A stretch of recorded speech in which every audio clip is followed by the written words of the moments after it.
Hello সবাইকে, আমি ডোনা। আমার নতুন একটা ভিডিওতে সবাইকে স্বাগত।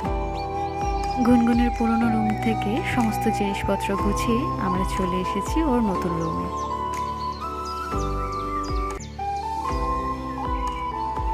আর এই হলো ওর নতুন রুম। ছাদটা কিন্তু বেশ বড়। তবে এই নতুন রুমটায় কোনো ফ্যানের ব্যবস্থা ছিল না, তাই আমরা চলে এসেছি একটা দোকানে ফ্যান কিনবো বলে। ওর রুমটা মোটামুটি গোছানো হয়ে গেছে, বাকিটাও গুছিয়ে নিতে পারবে। আর এখন তো আমাদের যাবার সময় হলো, তাই ওকে বাই বলে আমরা এখন যাচ্ছি। আমরা লাঞ্চ সেরে বাসে উঠে পড়েছি। আজকের মতো ভিডিওটা এই পর্যন্তই। দেখা হবে নতুন কোনো একটা ভিডিওতে। ততক্ষণ তোমরা ভালো থেকো, সুস্থ থেকো। টাটা।